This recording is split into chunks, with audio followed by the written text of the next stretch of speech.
Hello, I'm here at Virgin Radio ahead of the Oasis reunion tour this year. I'm speaking to those connected to or inspired by the band. And tonight I'm with Michael Spencer-Jones, photographer of some of their most iconic images and of their album sleeves. How are you getting on?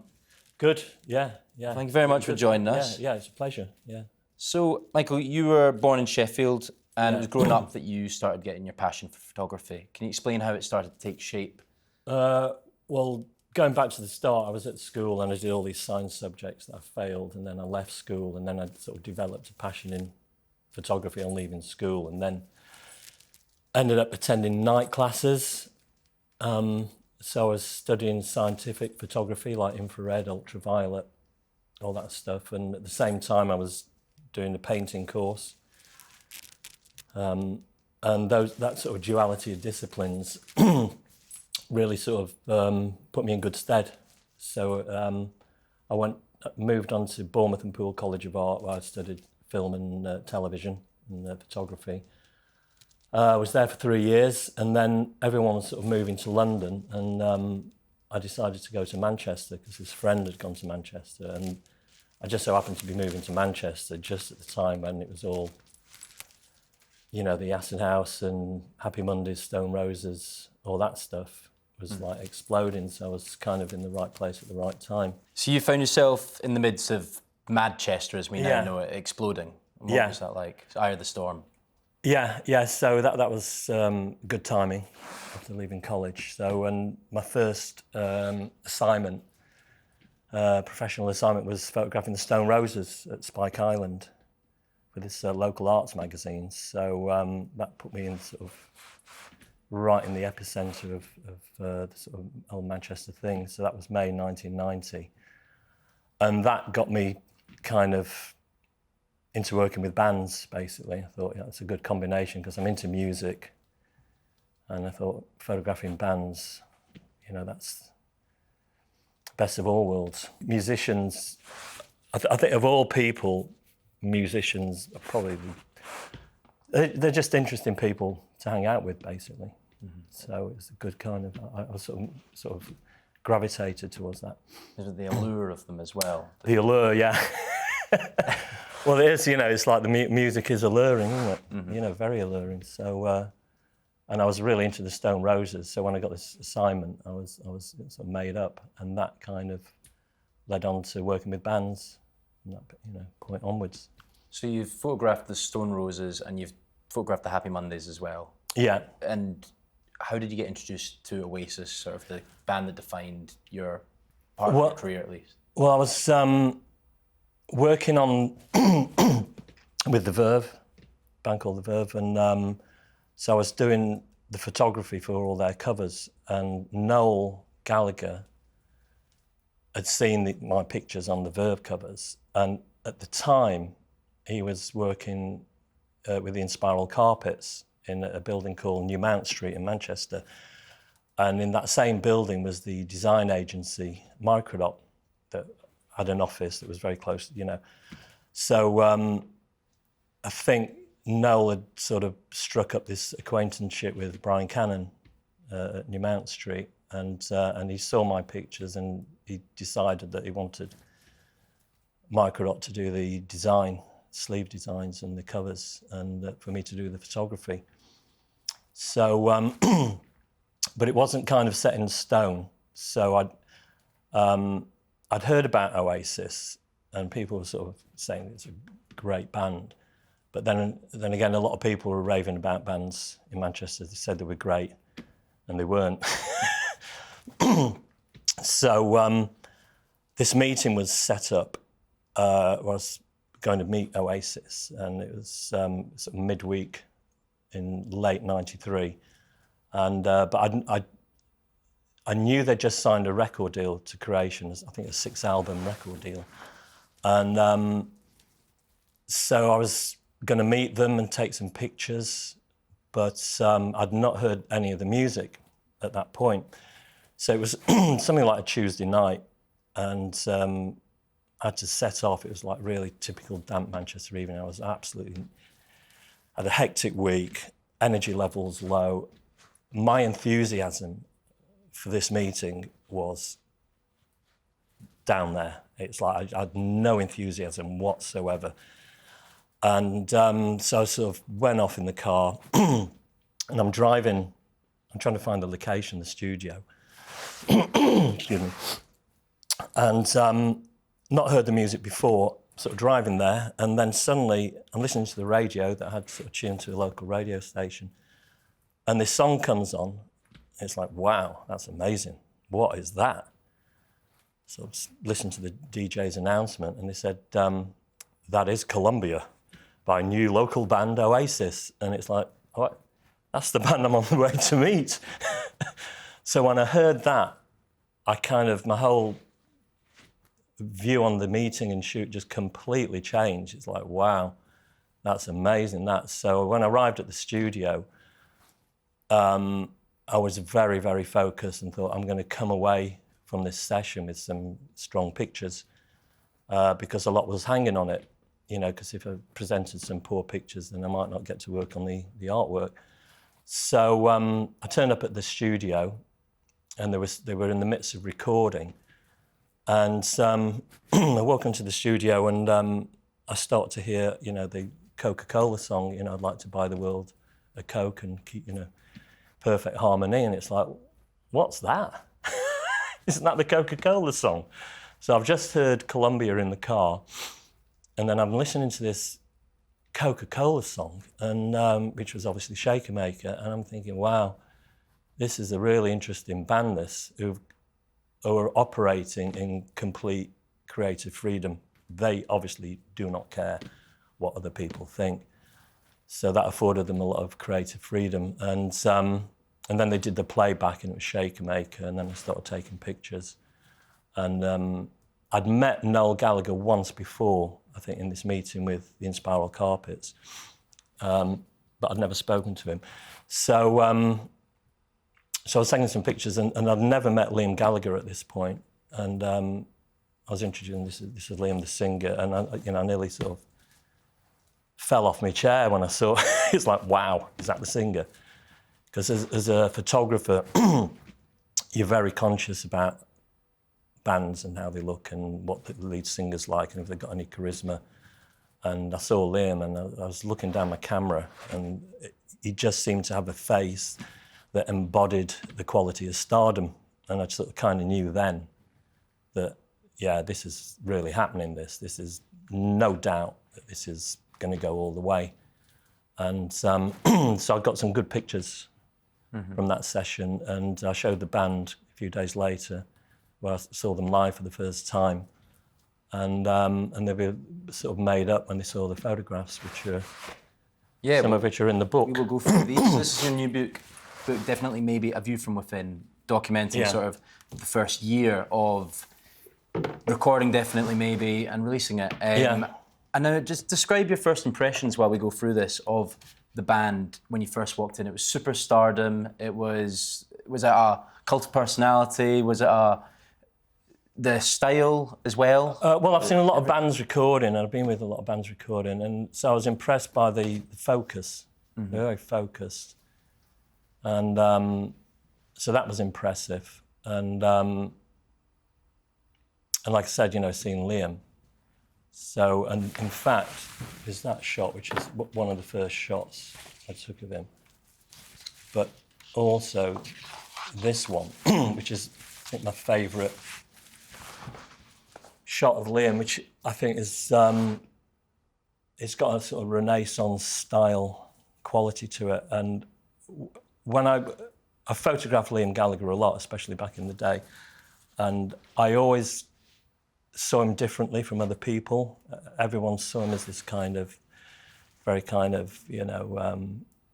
aggressive, lads thing vibe. But I kind of realised there was a completely different side to him, which was a more interesting side. So whenever I photographed him, I always sort of went into that more interesting side of him. I didn't want that kind of what became a bit of a press cliche, of how he was photographed. So that picture is, I think, possibly the first picture I took of Liam Gallagher. So I'd just met him 5 minutes before I took that picture. So there you have it. Yeah. And You can't not look at that picture and think that guy is not, he's going to be famous, isn't he? exactly. Do you know what I mean? And you took these pictures and then you met them again in the studio later, I believe. And this is where you got the... I think it was 3 days later, I showed them the shots and they gave the thumbs up. So I thought, right, it's on now.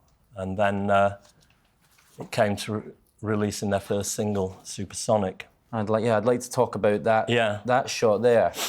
So this is in Wales. Yeah, that's in Monnow Valley.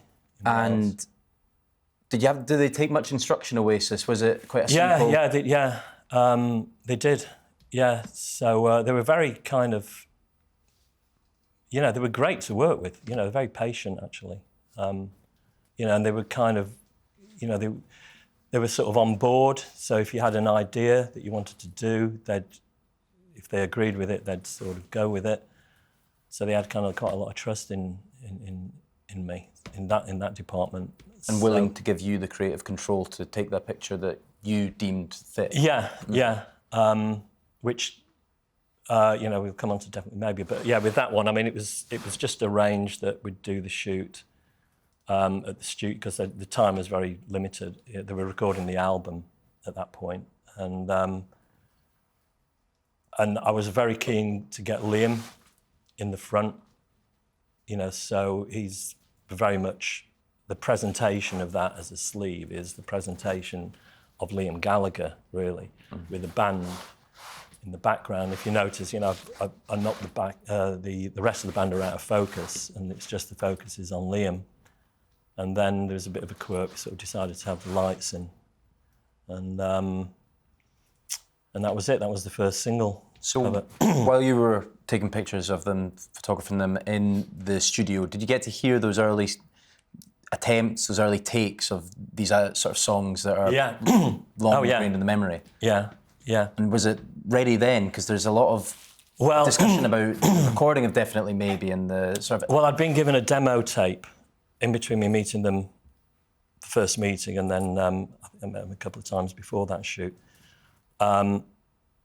I was given this demo tape, the famous demo tape, and that blew me away.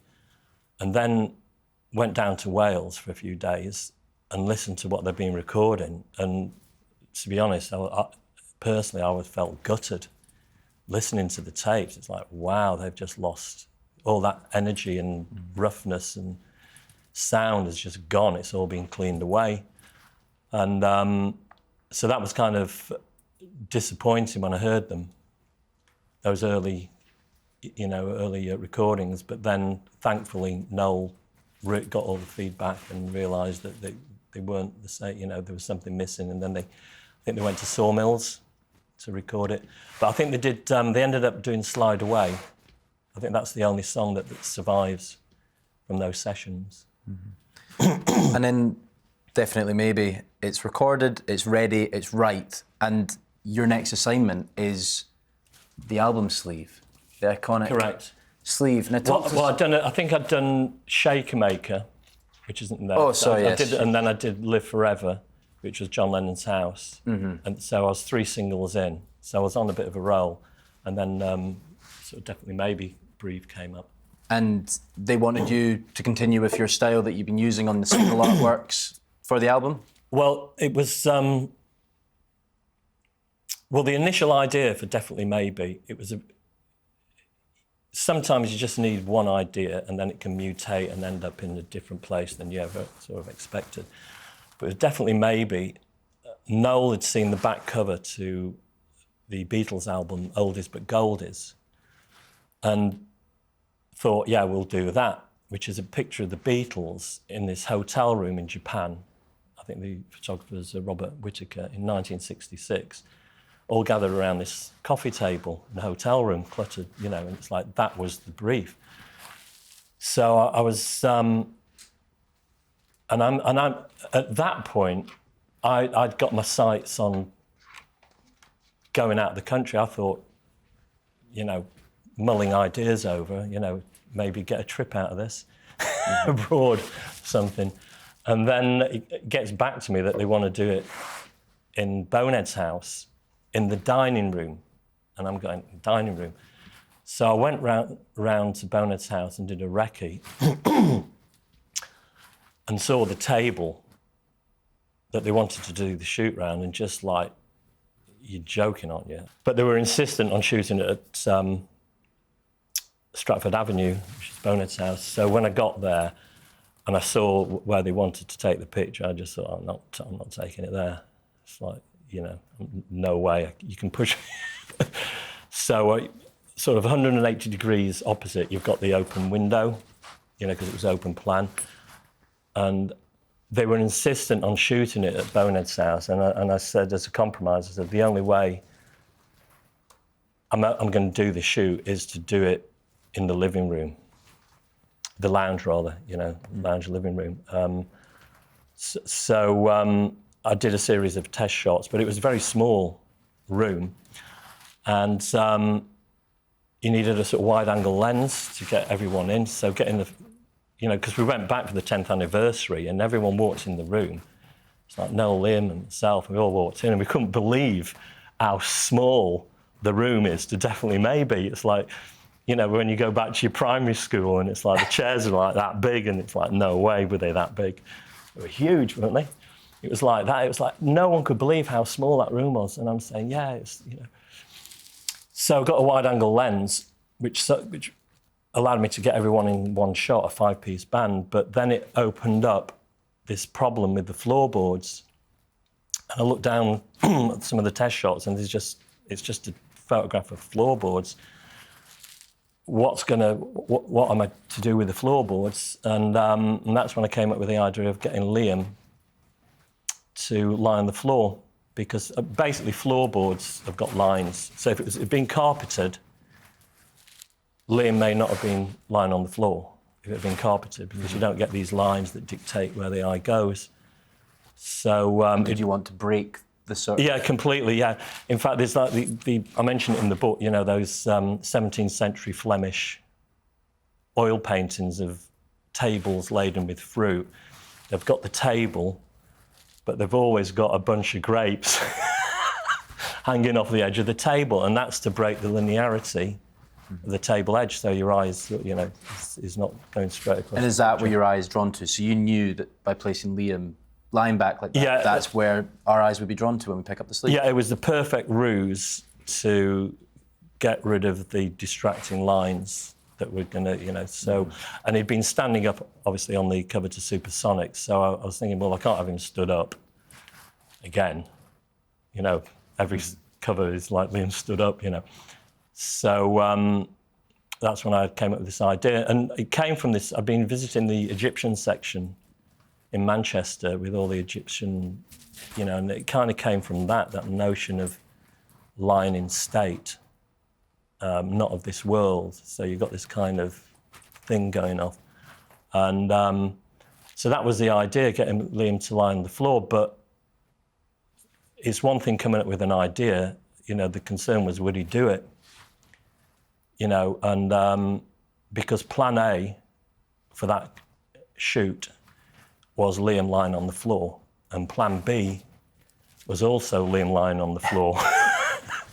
So if he said no, I was screwed, basically. It's like, well, I don't know how I can get around that problem. Approach Liam with something like that. Is that something you have to speak sort of softly in his ear? Well, I think it was mentioned to him before the shoot, and I'd heard that he was up for it, but I wasn't 100% sure. So it was in my car. I don't know, it was not on the day of the shoot, or maybe the day before. And I asked him in my car, I said, you know, are you okay, you know, lying on the floor? Are you up for it? And he said, yeah. And that was like, thank God for that. Now, other things that your eyes are drawn to in this famous cover. Can you talk to us about the globe? Yeah, well, prior to the shoot,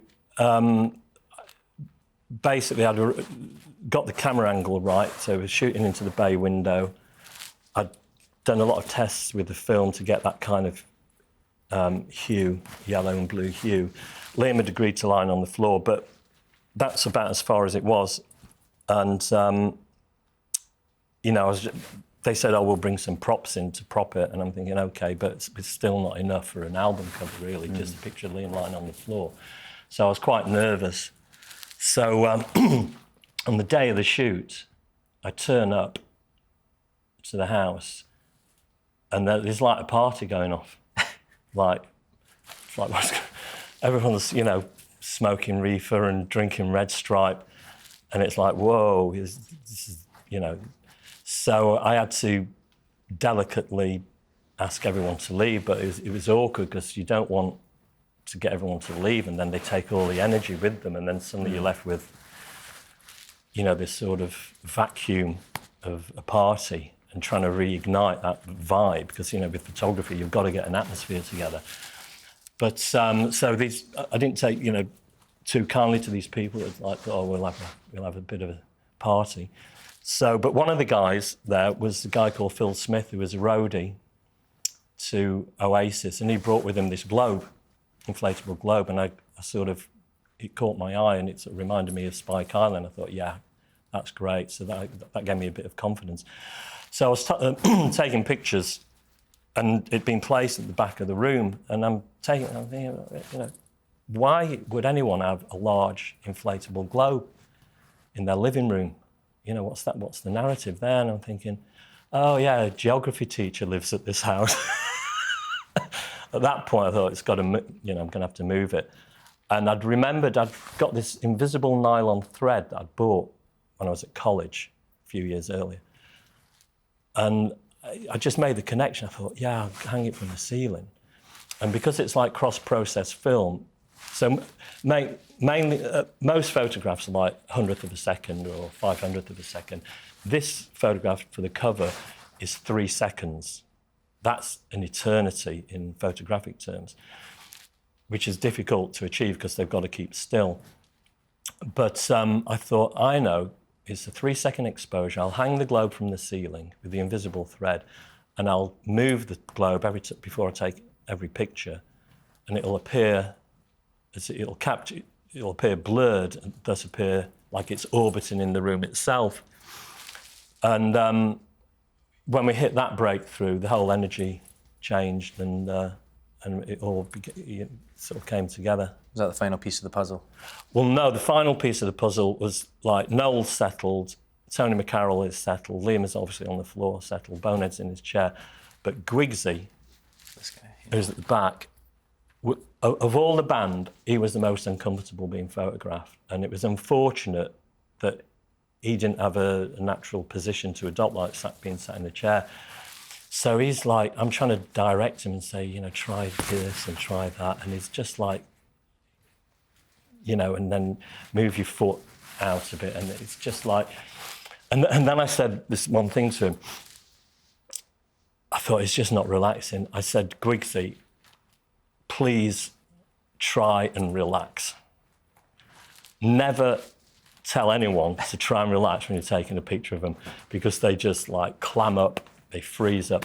So the minute those words came out of my mouth, it's like, what have I said? Try and relax. He's turned into a block of stone now. And it was because your eye was going straight through the window. So you've got all this peripheral stuff happening, but your eye goes straight through the window. So I used to take breaks in between taking the shots. So I thought, I'll just leave it a bit. I'll take 5 minutes and just get them to do what they want to do. And then he forgot he was being photographed, and he just happened to lean against the window frame and cross his legs. And he's like, that's it. Hold it there. We've got it. And at that precise moment, I knew we'd got it, because if you look at the picture and how pictures work and aesthetics work, he'd guide you through, your eye goes onto Noel, and then it's guided up through Gwiggs's arm to the globe and then back to Liam. So you've got this perfect triangle. The outtakes where he hasn't got his arm in that position, the picture just doesn't work, because your eye just goes straight through that window. So that was the catalyst. And at that point, I thought, yeah, we've got it. And I was palpably excited. But a little side story. So the debris from this sort of party they'd been having, they'd all been drinking Red Stripe. So I'm taking pictures, and it's like the room is just covered in Red Stripe cans, like on the floorboards, windowsills. And I'm looking down the camera lens. That's it, yeah. Evidence. I'm looking down the camera lens, and there's all these beer cans that said red stripe on it. So the first thing, taking a picture is a bit like a journey. You've got to start, you know, the foundation to the shoot. And the first foundation was, right, those cans have got to go. They have got to go. So I put that forward to the band. I said, you know, they've got to go. And they said, no, they're staying. So the first few minutes, there was this kind of standoff where they wanted the lager cans in and I wanted the lager cans out. Well, if I'm ever doing a shoot and I'm not happy with anything, I stop the shoot. I just stop it. And then until I get my own way. And so I said, look, they've got to go. So I said, look, you know, they're rectangles, they're very distracting, you know, and also it looks like product placement, you know, like a Bond film when James Bond looks at his watch and the word Rolex appears on the cinema screen. Oh, he's wearing a Rolex. It was very much like that. And then the third one, I said, look, if they stay, you might as well call the album Red Stripe. At which point, we thought, all right. So they got rid of them. But then they said, well, we need some alcohol. You know, some reference to alcohol. I said, well, let's use wine, because wine bottles and wine glasses have got more shape. And then we quickly discovered that there was no wine at the property. And I said, oh, that doesn't matter. We'll use Ribena, which is something I used to doing with still life stuff when I was at college. And so we got some Ribena in the wine glasses, which photographs better than red wine, because red wine can be very dark and can photograph like Guinness. And that's how it came to be that the glass station next to Liam's shoulder on the cover is not claret or red wine. It is, in fact, Ribena. Oh, wow. Well, to go to a more hedonistic day than that, your next task was, or one of your next tasks was, to take some promotional material for them at the Columbia Hotel. Oh, yeah. In London here. Now, Correct. Talk to us. You met them, I believe, the morning after the night before, on a lovely day in central London. No, I met them, I did meet them the night before, and I think there was, in the bar area of the Columbia Hotel, I think Shane McGowan was there, and that's the first time I saw them fight.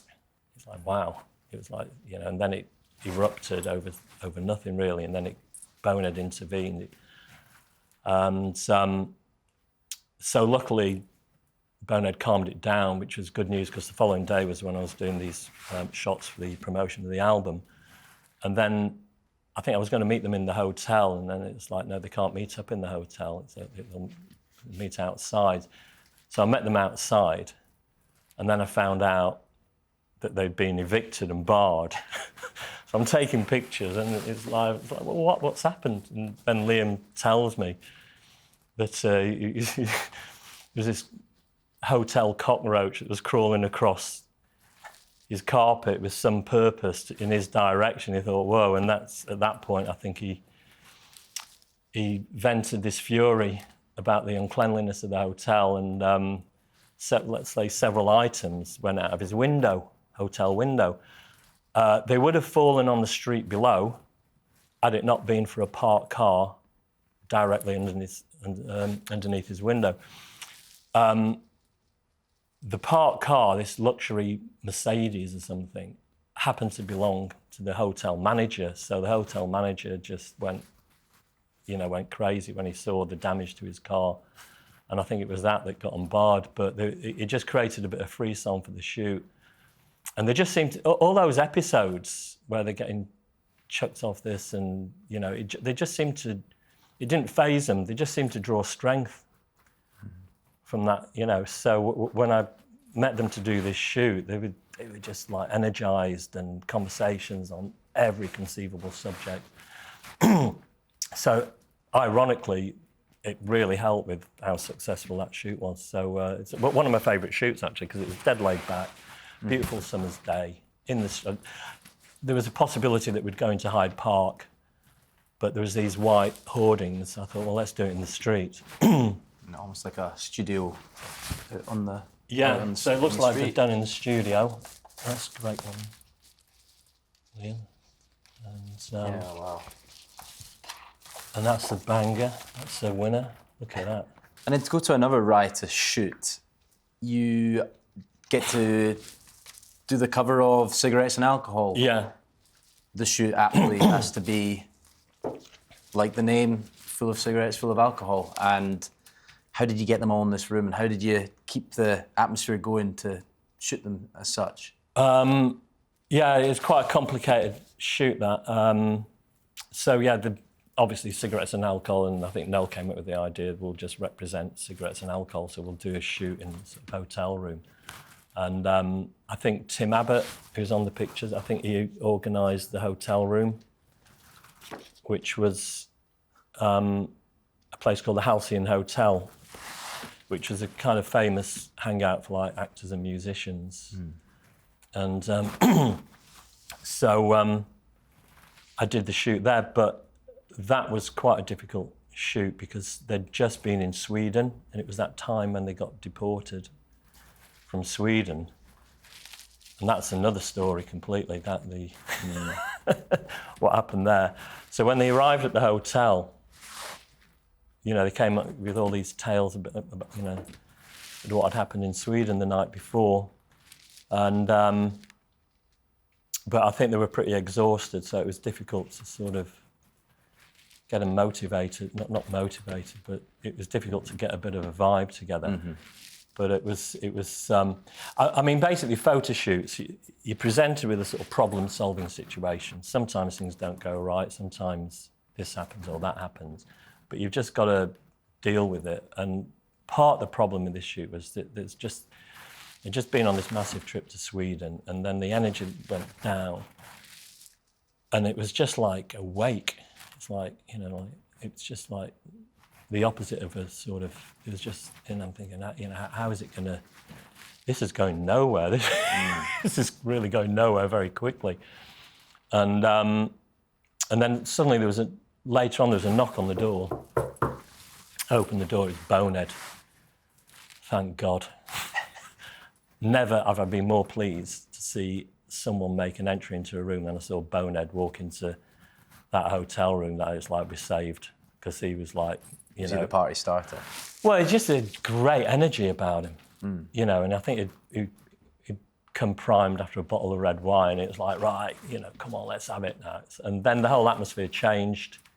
Is it hard to control them, to get them to do what you want, or were you sort of happy? Well, that's to let another them awkward do nothing? thing. You know, you've got a sort of situation like that, and when things aren't going to plan, the band start asking you questions. What do you want us to do?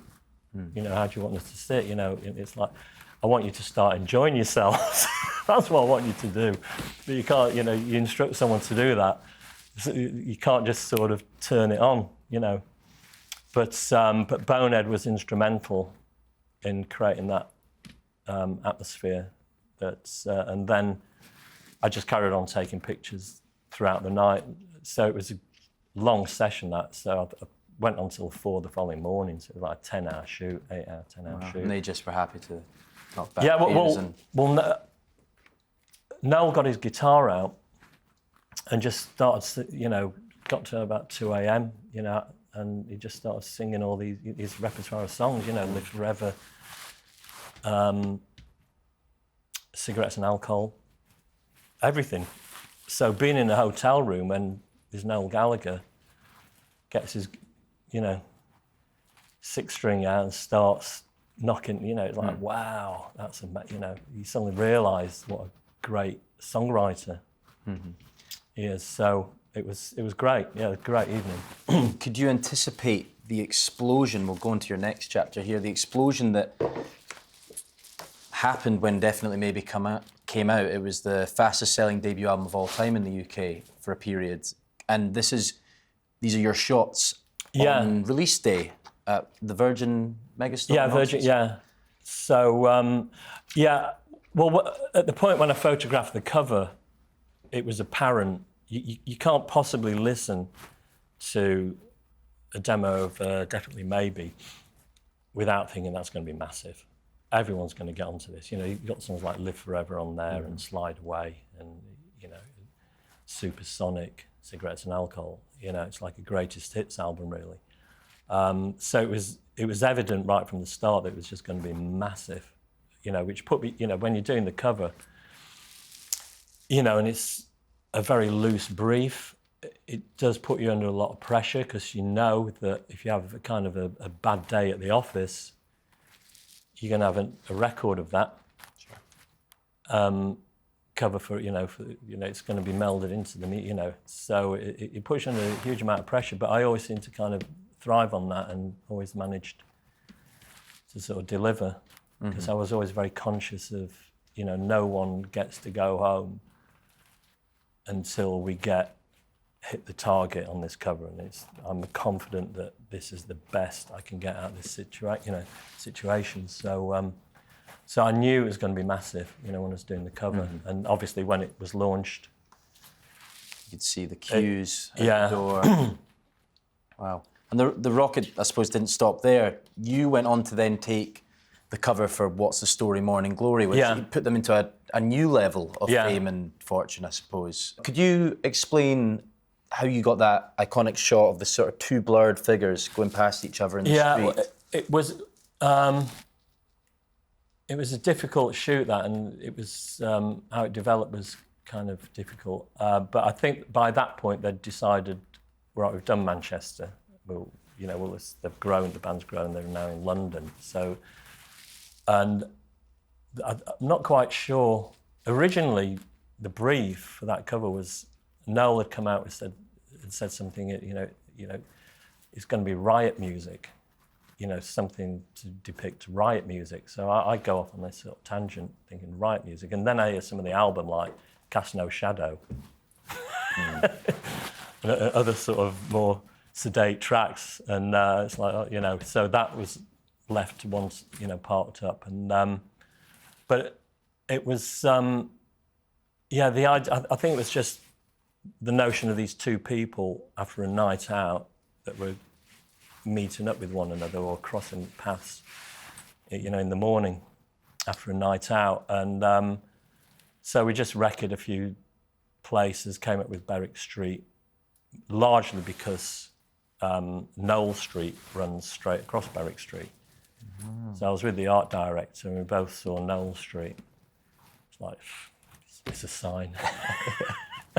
And those two figures, are either of them Liam or Noel, is it? Or are they two random? Well, it was going to be Liam and Noel, and then I heard that Noel had got alcoholic poisoning. I don't know how true that was. So he couldn't make it, and then Liam couldn't make it. So in the end, it was a guy called Sean Rowley, who was friends with Paul Weller, good mates with Paul Weller. Him and the art director, Brian Cannon, decided to sort of step in. And I just, the way, it was a difficult one because the way I captured it, I didn't want it to be static. So I wanted there to be some movement. And I didn't want it to be a kind of an aggressive thing as well, where these two guys look like they're confronting each other. So I kind of played it in between. And which worked because it's got this super ambiguous quality about it, which is the thing I like about Morning Glory. So, and the thing about photography, I learned, the power of photography is its inherent weakness. It's, you never know what's happened before a picture is taken. You'll never get to know what happens after a picture is taken. So you've just got this slice of time, this snapshot, and you've got to work out what the narrative is. It's a bit like, I describe it as, you get a novel, I don't know, Wuthering Heights or anything, Harry Potter novel, and you go to page 96 or whatever, and you tear page 96 out of the book, and you throw the book away, and you've just got that page to read, that one page from the whole novel, and you've got to work out the narrative and what's happening with you'll sort of never get to know what happened in the rest of the novel. You just get this highly detailed narrative. Well, that's photography. You just get this snapshot, slice of time. And with Morning Glory, it was that ambiguous, what's that about? What's going to happen next? What happened before? Which I think is its strongest point, its ambiguity. So it kind of, it worked very well on that level. And because it was a very difficult, because the band weren't going to be in it, it was a difficult album cover to shoot, really. And you also did the Be Here Now cover with the Rolls Royce in the swimming pool and the random objects dotted around. Can you quickly explain to us sort of how that cover came to be created? Because that's a little busier, that's a little bit more dealing with props. Does that represent the indulgence maybe of the album, that you were scaling it all up? I think the indulgence definitely comes through. I do like that cover. I think it's fun, But yeah, so originally it was going to be 4 different images, and Liam was going to be on each image. And one was, I think, going to be photographed in St. Lucia, an East End pub, and then Noel wanted to be photographed somewhere playing guitar in a tree or something. And then Bonehead's idea was to be photographed next to a swimming pool with a Rolls Royce in it, like the sort of Keith Moon story. And then the record company said, well, it's too ambitious to have 4 images, and the band haven't got time, so we're going to have to select one idea. So they went for Bonehead's idea. So we had to drain the pool, and then we had to, I thought you could fill a swimming pool with a hose pipe, garden hose pipe, you can't.